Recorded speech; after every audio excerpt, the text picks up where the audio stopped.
So it's farewell to one of Chelsea's greatest ever centre-forwards. The pedestal previously reserved for Bentley, Greaves and Osgood must now find room for one more. To the last, Didier Drogba was the man for the big occasion, and he bowed out in a blaze of glory that was almost too good to be true. Didier arrived from Marseille in the first summer of Jose Mourinho.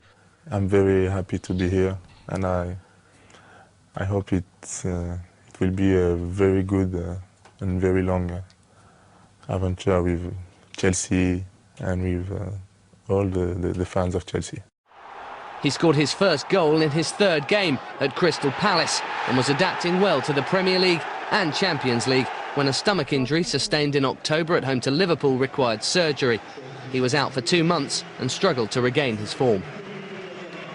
A knee injury also interrupted his season, and in all he missed 3 months, so his return of 16 goals in 30 starts was still a major achievement. Mourinho used him cleverly, rarely for 90 minutes at a time, sharing the striker duties with Gudjohnsen, who also scored 16. Drogba showed both strengths and weaknesses. He came back early from injury because no one else was available, but then got sent off in Barcelona for a second yellow card.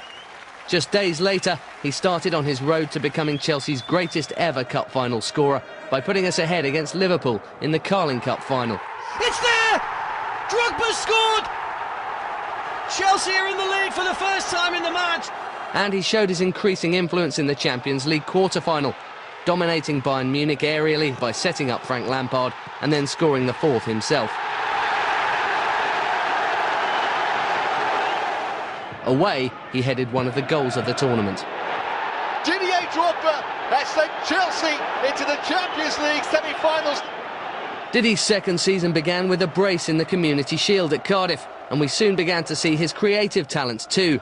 Despite not scoring himself, he was involved in all 4 goals in a 4-1 thumping of Liverpool at Anfield, and it was quickly becoming clear that his skills were not limited merely to power and strength. But at Chelsea, he was having problems with the public. Away to Fulham, he was caught out handballing when trying to equalise.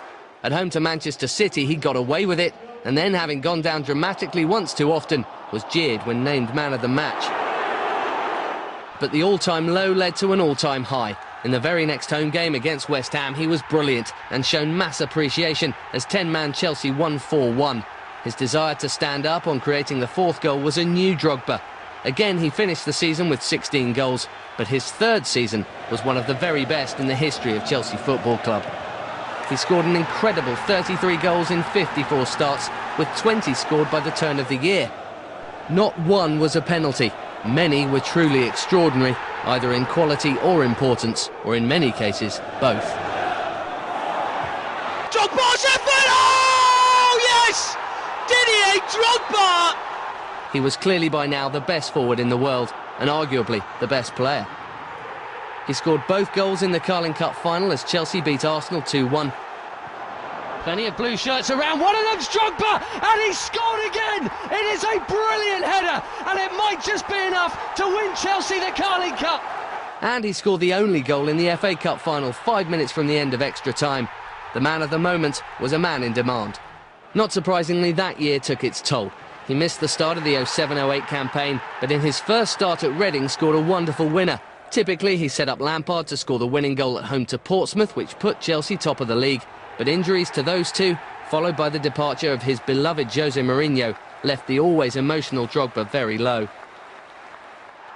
For the remainder of the season, he struggled for physical fitness and mental sharpness, but he remained on his day the best centre-forward in the world.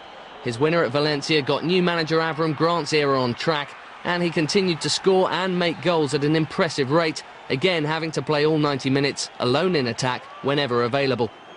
He finished the season with 15 goals in 29 starts, including yet another final strike in the Carling Cup defeat to Tottenham, and 2 in the glorious Champions League semi-final at home to Liverpool. Great save by Reina. Drogba! It's in! 1-0 Chelsea! In the final, he so nearly restored his top status recognition with the fans, only for a post to deny him a brilliant winner. In extra time, though, he restored his most frustrating status with the fans by getting himself sent off. A red card, the 3rd of Didier Drogba's Chelsea career, and who knows, maybe the last. The following season, Luis Felipe Scolari took charge. It was a difficult first half to the season as Didier struggled for fitness and form. His first goal didn't arrive until the League Cup defeat to Burnley, a game which also resulted in a ban. When Gus Hiddink took over, a rejuvenated Drogba scored some important goals, including the winner against Juventus in the Champions League. But when Barcelona stole the semi-final, Didier's protests would land him in hot water once again. His season still ended on a high, though, against Everton, with another cup final goal and winner's medal. Under Carlo Ancelotti, he began well with a double at home to Hull. And by the time he set off for the Africa Cup of Nations again, he'd already scored 18 times in 21 games. Upon his return, he continued to score for fun as we closed in on an historic double. He scored the winner at Old Trafford that sent us top with 5 games to go. He then scored a second-half hat-trick in the final day demolition of Wigan as we reclaimed the league title and he secured the Golden Boot. Inevitably, he then scored the winner in the cup final win over Portsmouth too. The fans voted him Player of the Year. Following hernia surgery in the summer, Didier returned with a hat-trick against West Brom, but illness and injury persisted as the side struggled through winter. Late in the campaign, he did come off the bench to score a Champions League goal at Old Trafford, but he couldn't prevent us being eliminated from the competition. He began what would prove to be his final season in a Chelsea shirt on the bench. His first goal came late against Swansea.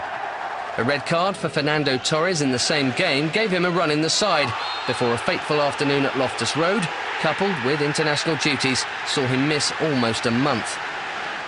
His return at the end of November brought a run of important goals, including a brace against Valencia in the crucial Matchday 6 victory.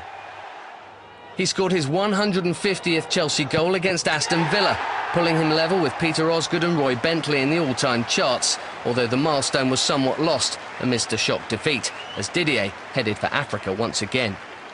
He returned to find a side in turmoil. In Roberto Di Matteo's first league game in charge, though, Didier scored the only goal in a home win over Stoke, and what followed 4 days later at home to Napoli was vintage Drogba. His goal began the comeback as the Italians were swept aside, and Blues fans were once again in love with their striker. A toe injury at the end of March brought frustration, but he was back in the side by April, and the King of Wembley pulled out one of his very best Chelsea goals in the semi-final thumping of Tottenham. Nice spin from Drogba. Oh, yes! What a goal! Just 3 days later, Barcelona came to the bridge, and just as in 2006, Didier scored the only goal of the game.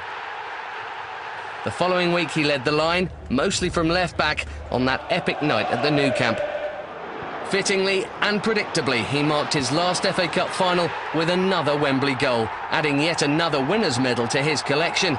And then he topped it all with that last-gasp equaliser at Munich and the penalty that saw him and his colleagues finally lift the European Cup.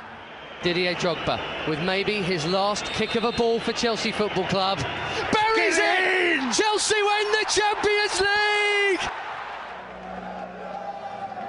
His tally of 3 Premier Leagues, 4 FA Cups, 2 League Cups and that 1 Champions League makes him the most decorated centre-forward in club history.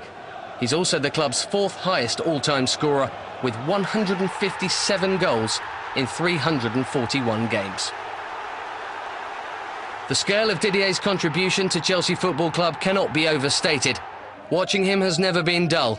He's been a true leader and a wonderful player, loved by his teammates and fans alike. Gone, but never forgotten. Didier Drogba, Chelsea legend.